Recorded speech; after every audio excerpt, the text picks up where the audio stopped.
guys, you are welcome to my YouTube channel HistoryNet JRF classes. Today I'm going to discuss in this video lecture on paper 1 first unit teaching aptitude. Under that teaching aptitude there is subunit 4th which basically deals with methods of teaching in institution of higher learning. Okay, so I have divided this subunit 4 into two parts. So this is part 1. In this I will discuss about teacher centered and learner centered methods of teaching. Okay, in the next video, that part 2 will come in coming days. In that I will deal about online methods versus offline methods of teaching. Okay, so let's begin. What is this? And yeah, this video is going to be quite long, so please have patience because this is somewhere vast, because you have to know each method in detailed way. And please subscribe to my channel. Okay, so yeah, before executing the methods of teaching in the teaching learning process, the teacher has to define the instructional objectives, and that objectives can be any objective. It can be cognitive objective, affective objective, or psychomotor objective. So it is basically three objectives that teacher has to deal. So first teacher will set the objective, then after that setting the objective, considering the learner's characteristics and whether the learner is adult or adolescent, by contesting on all these characteristics, then the teacher will execute the methods of teaching. So under these methods of teaching is broadly divided into three. One is teacher centered, other is learner centered, and third one is mixed strategy. These two are in the syllabus, but this is not in the syllabus. I will deal on this in a very brief, because when you are solving MCQs in exam, so you should have a clear understanding about this also, like what comes under mixed strategy. There should be no confusion at all, and this is very important topic, so you should pay very deep attention on this. Okay, so under teacher centered methods, we will discuss three methods. One is lecture method, another is team teaching, and third one is TV or video presentation.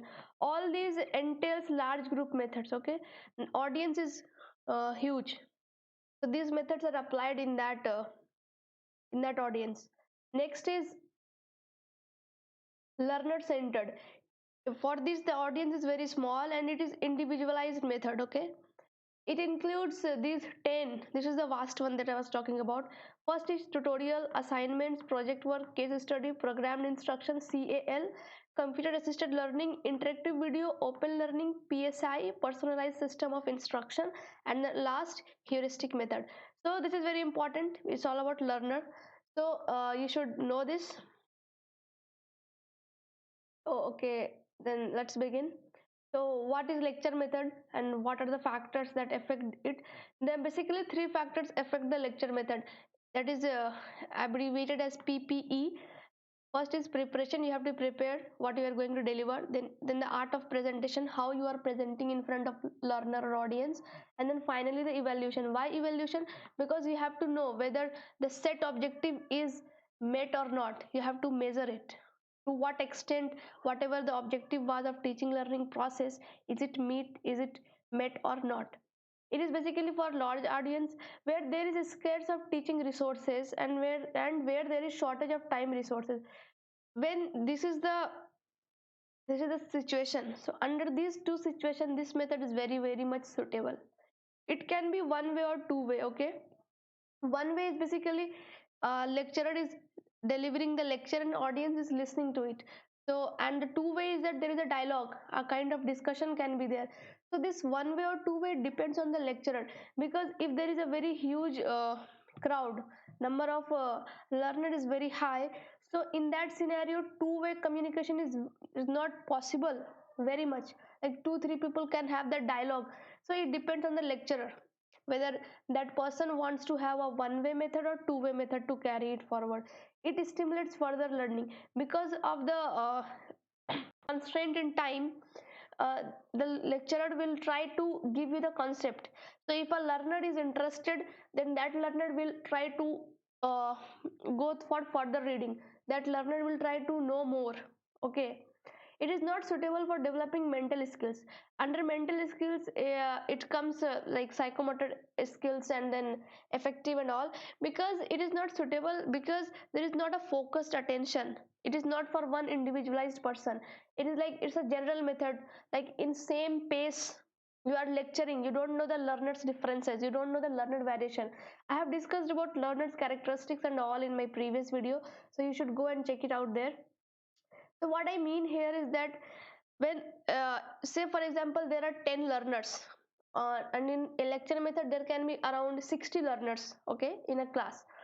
So all those 60 will vary at a great level. Someone can be a good listener, active listener, someone can be a passive listener, someone can be reflective thinker. Because of these variations, the what is the demand, it should be focused and individualized. But in lecture method, the professor or lecturer can't give that individual attention on each. That is what I am talking about. That's why it is not suitable for developing mental skills at all. It is stressful for audience who doesn't have efficient skills on notes taking. Okay, when a lecturer is delivering a lecture, then at that time whoever the learner have this skill to take notes, then it is very enjoyable for them because they are understanding, they are comprehending, and they are making a note. But those people who don't have this skill to jot down the notes quickly or to understand the things quickly and write it, for them it becomes very stressful, very boring, very irritating. That's what I was talking about. There is a variation learner. So this kind of the differences, right? It is not suitable for passive learner. Yes, if a learner is very passive, it is not showing interest at all, and if the way of lecture method goes one way, then it is super boring for the passive learner. Anyhow, if it is two way, then it can become interesting because it will demand everyone's participation. So in that scenario it can become effective. But if it's one way, then it is very super boring for these passive listeners or those who are passive learner who are not very actively involved. So this was all about the lecture method. I hope you are getting it. Next is team teaching method. Okay, when I'm saying team, then I'm talking about a group of people, 2 or 3 teachers. Okay, they are involved again in this PPE, preparation, presentation and evaluation. It is also suitable for large audience. What is the advantage? The advantage is that best faculty can be shared by more students, right? If there are 2 3 teachers and there is a huge audience, student number of learners are more, then this best faculty can be shared by all, right, in a short time period. It is not useful for teaching all subjects. Obviously it is not useful because every subject has their own nature. So for example, if there is any class on say on geography, and these 2 3 teachers have a different expertise in that particular subject geography. Someone can be good in demography, someone can be good in human geography or physical geography. So it becomes very much difficult for them. So they have to, all these 2 or 3 teachers have to be very much planned on that one particular topic or one particular subject in which they have the mastery. Otherwise if they don't have mastery, then the problem of competency will come, because maybe a one teacher is very much experienced, that particular teacher has a high experience of teaching and have clear understanding, and the other 2 teachers can be novice, they don't have that 10 long year, they may be very new, just have 1 year experience. So there the competency becomes a problem. So that is the problem in this. Other demerit of this method is that it requires much time for planning. Why? Because all these 2 3 professors have to coordinate well, they have to come to a common conclusion, they have to come to a common minimum program that they are going to execute. And then scheduling, say for example one professor is available at a given time but other is not, then it has to be also figured out. So this is a team teaching method. It has merit as well as demerits. Okay, next is TV or video presentation. TV is television, and video presentation, like video you are presenting. It is an improved presentation of radio or audio presentation. What happens in radio? You are only listening. Even the same goes with audio presentation. But when it comes to television, that virtual things come up, that visuals are there, right? You can see, you can imagine. But in this, you have to imagine on your own. But when it comes to TV or video presentation, like this animations can be there, or different sort of games can be there. to make it more interesting for you, right? Screening is followed by discussion. Once the video is presented, then it is followed by discussion. Okay, it has two levels, 1 and 2. Last one is discussion. It is useful for adult learners, for remote areas. Okay, if there is any area which have which is not accessible so easily, or if there is any pandemic, today we are going through pandemic, or if there is any climatic if there is any flood or climatic worst situation, then in that scenario it becomes very much accessible. Because today I was watching television, and there I came to know that this NIOS is operating 24 into 7 on television. They are broadcasting the educational courses, educational they're broadcasting videos on particular subject, then it becomes accessible. Okay, then it is also specifically useful for subjects like geography, astronomy, where visuals become very important. Or say for example science, biology, physics, chemistry, where you have to show the experiment, where you have to show the process. For example, in biology you have to discuss on the how heart functions, how lungs function. So the visual things, it becomes like it's a virtual thing, right? Like not the reality, but you're trying to show the reality on the screen, so that learner can grasp more, they can comprehend more. There is less possibility of two-way communication. Yeah, quite fair enough. It is very difficult to have a two-way communication, because once video is screened, maybe that maybe it's not interactive one, so you have to just watch it, you have to grasp it. So this is the demerit, like it doesn't give a feedback, like kind of thing is not happening there. Okay, so now we will move to learner centered. So these are under learner centered. The first one is tutorials. It is for small groups. Yeah, it is guiding students as per their needs, mastery, learning. It is very focused. Okay, because of this focus, these things are taken into care, their needs, their mastery.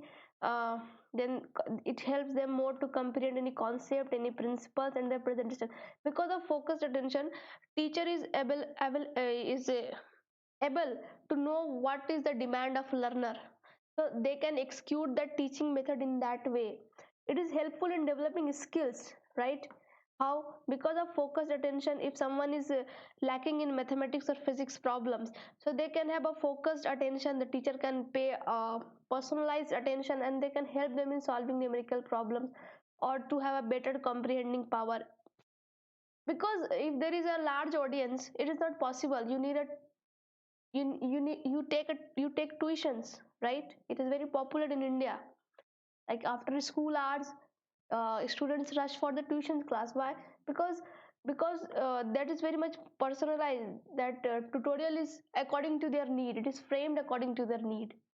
It is helpful in remedial exercises. Yeah, obviously remedial means to correct wherever you are lacking. They will help you to get better in that through practicing, through drill, or through focused attention. It can be time consuming, yeah, no doubt. Because of this, it is very much focused. You have to pay very minute attention on learner, like to what extent they are missing, sorry, not missing, to what extent they are not getting the things, to what degree they have to they need a clarification on particular topic. So these can be time consuming. So this was all about tutorials. Next is assignments. Okay, everyone gets assignment, like even in school time, even in grad and PG you will have. It is for acquiring additional information, because assignment demands extensive reading, because it helps in students in comprehension, analytical skill, developing analytical skill and problem solving abilities. It is for surveying, for application of knowledge. Whatever you are learning, then you have to apply it to make your assignment. Whatever is the question that you have to respond, then you have to apply the knowledge. It helps students to work independently, but it is not that complete independence. They are guided by teacher. So a sort of dependency is here, because teacher will guide them, like which reference you should read, what book you should go through, how should you work on your assignment. So that is the role of teacher in this. It helps in inculcation of creativity. Yeah, you become creative because of this independency. You are creative because the thought process are free to process in any way that your thinking power, or you want to think or you want to present, teacher is there only to guide, but there is no compulsion, there is no strict enforcement of anything. It's all up to learner that how they want to. That's why this is the learner centered method, right? Learner is the primary focus. It There is one more thing that has to be taken care. If assignments are not planned carefully, then students may copy. Say for example, 5 learners are given assignments on same topic on the same questions, so there is a high possibility that they will start copying, except two or one or two learner who will be like they want their own way. So teacher has to be very careful, and that when they are giving assignment to learners, there should be a twist and differences among each learner assignment, so that they can present it in their own way. There should be the chances of copying each other's assignment will reduce, and it should be taken care so that there should be no situation or no condition of such that learner is going to copy. Okay, so this was all about assignments. It is basically application of knowledge, where learner is very independent, they are creative, but they are guided by teacher. And assignment helps them to be more analytical, to comprehend the things very well, to solve the problems, to develop that problem solving abilities. But there is one thing that a teacher has to take care, is that how they are planning the assignment, because if they don't plan it carefully, then there's a chance of copy paste. Okay, so this was all about assignment. Next is project work. Okay, everyone gets project, even in their school days, even in in school days it's not that extensive project, but when you are in college, then the project can be very extensive or lengthy one, which may cover broad questions that you are working. So in project work, students explore and experience their environment, because it brings in the real world questions to the classroom. Okay, so whatever is around them, they will start exploring. Like if there is any project on garbage management, how to manage the garbage, then whoever is a learner involved in this project work method, they will start observing all around their environment, they will start exploring new places where there is mismanagement of garbages, and they will also provide solution to that also. Okay, so it helps in the development of habit of critical thinking. Why I'm talking about habit? Because it is related to their environment. So a learner is in constant sync with their environment, right? So they will start questioning the things. Okay, why is it so, why is it not so? So this is very important. It helps in the development of habit of working in teams, because if the project work is very extensive or lengthy, then you need a team, like team of 5 or 6 people. So that cooperation coordination things comes here. So here they learn this objective of effective objective, the cognitive objective or the psychomotor objective will can be achieved through this method. So in this project work, basically it's a learner centered method. So in this method, learner is the primary focus and teacher takes the secondary position, it's the back seat. They can guide here, but learner have to decide everything on their own, that on what area they want to work on, like what is their experience. They can present their experience, they can present their thought process, at what they are thinking, the possible solution to a given questions. It is like this. Next is case study. Okay, it comes under active learning because it demands participation. Case study is basically a detailed study on particular one or two case. It gives hand-on experience of the real world, because you bring real world problems into classroom, as I was discussing in project work also. The same thing is here, but it is quite different from that. It may lead to innovation solution to the problem. If there is any problem in the society, so for example this mismanagement of garbage, so the person involved in case study, they can think about the solution, like what can be done to manage the garbage. It gives opportunity to participate, to analyze. Okay, to analyze, critically examine, evaluate and express reasoned opinions. It also helps in the development of reasoning skills, right? It is not useful for all subjects and situation. Yeah, case study is not useful for all subject and situation. Like say for example, if there is any literature subject, his Hindi or English, how you are going to do a case study on that?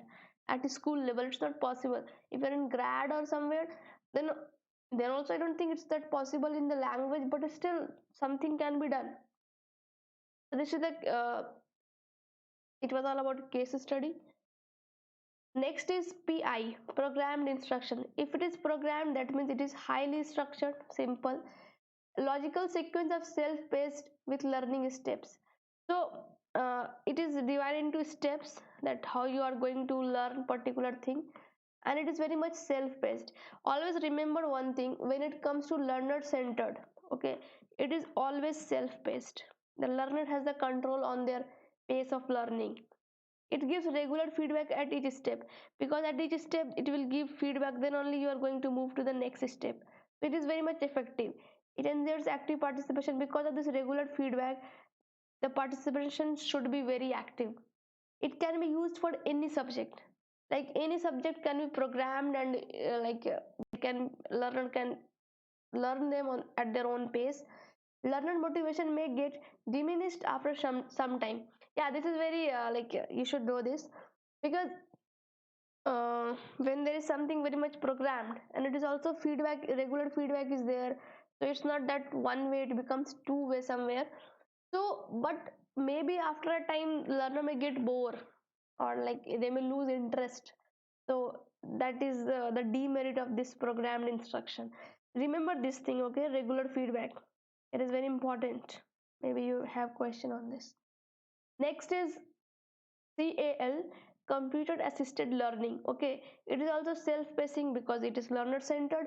It can be offline or online. For example, there is a software typing masters, so that teaches you how to type on keyboard without looking at keyboard. So it involves programmed instructional material because it is already programmed. Okay, it is useful to mediate the flow of information. Yeah, information is flowing by, there is a use of combination of text, graphics, sound, video. There it can be in the form of games, it can be in the form of animation. So it is like computer assisted learning. It can be effectively used for drilling, yeah, practicing, simulation, modeling. Like you can practice more and more to master that particular thing that you are learning. But the demerit is that it is very costly, so it is not affordable for everyone, subjected to their financial income. And then it is impersonal, it is not designed according to the personal need, it is very much general in nature. Maybe there is a learner who, for whom this tech thing doesn't suit much, so they will not prefer this method, right? So this is the demerit, that is it is very impersonal and costly. Next is IV, interactive video. I have discussed under teacher centered about video presentation, but that was not interactive, because there this two-way communication was not possible. But here you are interacting, okay? So because of this interaction, there is an immediate feedback. Okay, so it becomes two-way. It can be employed to achieve cognitive, psychomotor, and effective objectives. Important, it's very important. You should remember this, that all these three can be achieved through this method. So what is exactly an interactive video? That learners can randomly access to any piece of information. Okay, they can learn, and whatever they have learned after their course of action, they will get immediate feedback. Maybe in that interactive video, there is a kind of testing method, that evaluation is done through MCQs, essay, or something like that.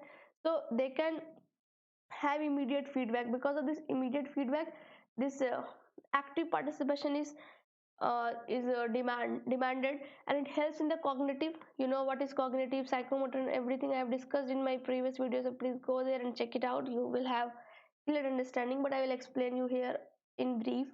Cognitive is related with your core knowledge, with your intellectual capacity to think. Psychomotor is all about acquisition of any kind of a skill.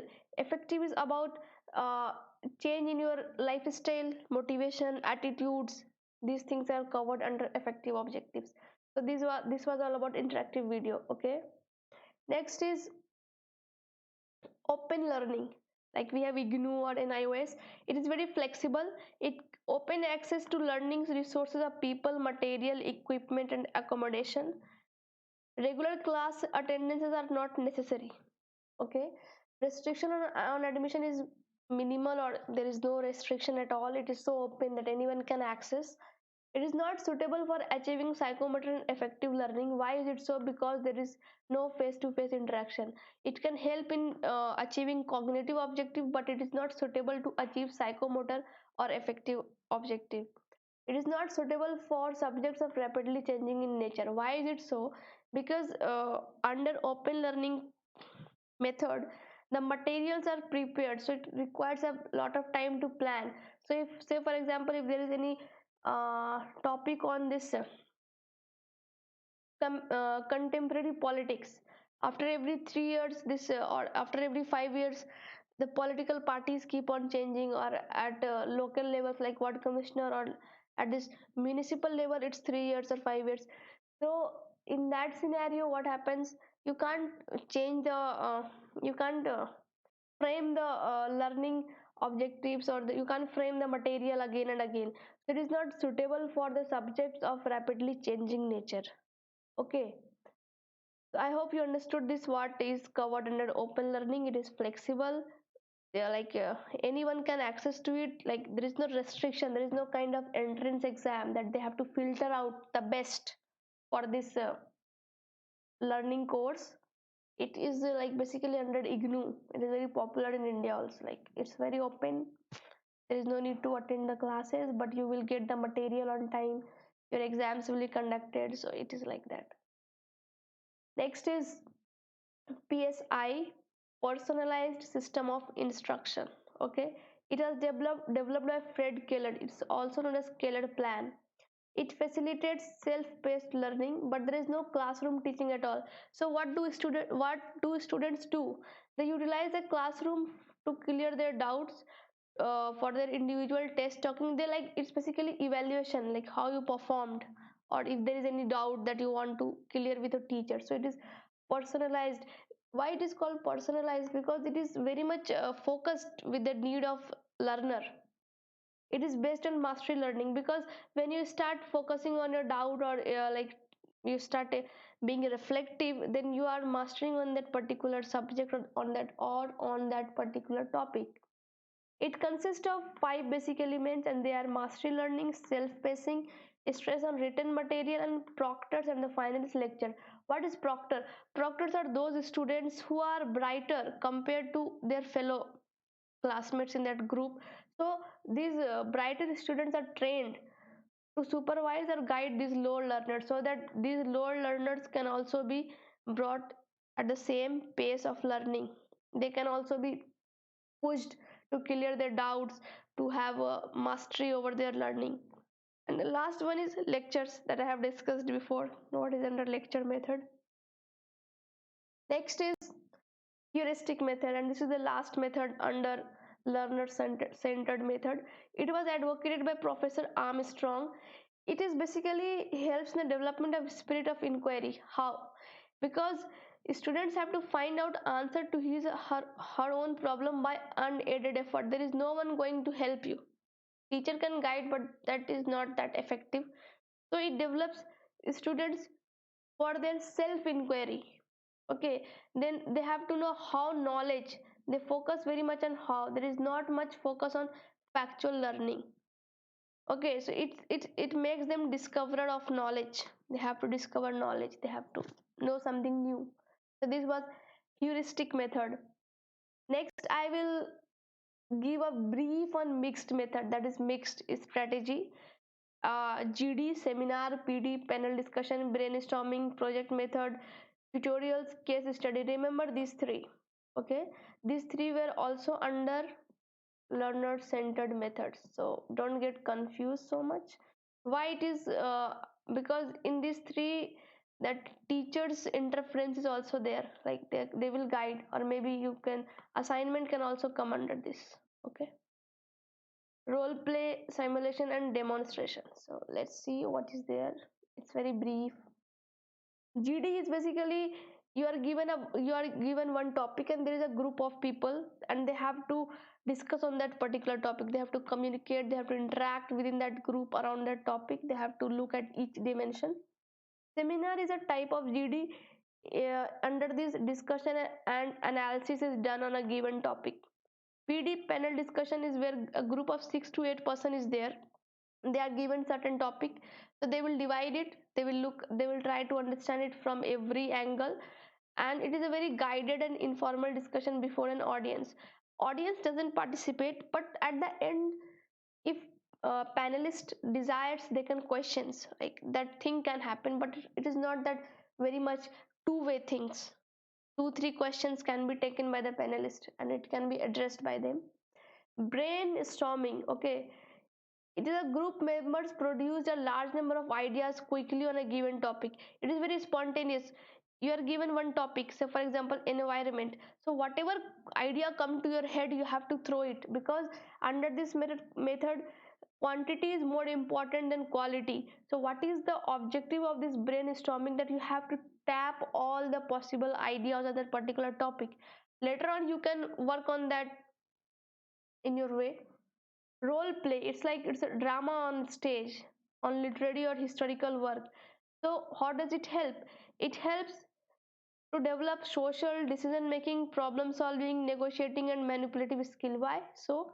Because when like there is a drama or there is any drama that has to be played, so under that you have to decide like on what current event that you are going to pick, and how you are going to manipulate that topic, how you are going to present it before the audience. So here decision making becomes very important. Then problem solving, because theater is not an easy task, or this drama is not an easy task. You have there can be lots of hindrances that you have to look into, and you should have the power to negotiate and manipulative skill. Say for example there is a demand of high fund, so you have to manipulate the production house. You have to look for the sponsors who can sponsor your drama. So this comes under role play. Then other is simulation. It is basically used for training purpose. It is like creating conditions similar to actual one. If our pilot is being trained, so that pilot has to be trained in a condition that is very much similar to the actual actual actual plane things, actual airport things. It has to be very much similar to that, that how planes take off, what are the guidelines, what are the physics and everything that works there, how everything works. So they have to be trained under that similar situation, so that they can master it and they can then execute it in the actual situation. Demonstration, it is a combination of verbal explanation coupled with a live display of using apparatus for presenting important facts, ideas, or process. Simple. You give a demo, just say for example for fifth class students, you teach them how to handle the robots, like at the very basic level. So at that time you will explain them as well as you will show them that how to handle it. So it comes under demonstration. It can be anywhere. About demonstration, I have discussed under psychomotor domain in my previous videos. Please go and check it out there. It helps in the achievement of all these three objectives: cognitive, affective and psychomotor objectives. Cognitive, same, knowledge. Affective, your attitude, your willingness, how you are active. And the psychomotor, that acquisition of that skill. So this was a brief discussion on mixed strategy. You should not confuse with it with the learner centered. Yeah, I haven't discussed about tutorial, project work, and other which are also part of learner centered, because it is the same thing. When it comes mixed, that means that teacher and learner, they have equal say in that. Like they have, both of them have the equal role, that balanced. But in teacher centered, it is very much teacher oriented, like teacher will decide, teacher will plan. When it comes to learner centered, it is very much learner oriented. Learner will decide how to move, what will be the pace of their learning. They will decide, they becomes independent somewhat. But in this mixed, there is a kind of mutual things between teacher and learner, that understanding is there. Okay, so please let me know in the comment box that how was the video. In upcoming video, I will discuss part 2 of the fourth subunit, and the topic will be offline method versus online method. So please, after watching this part 1, continue with the part 2. So guys, please do like, share and subscribe to my channel.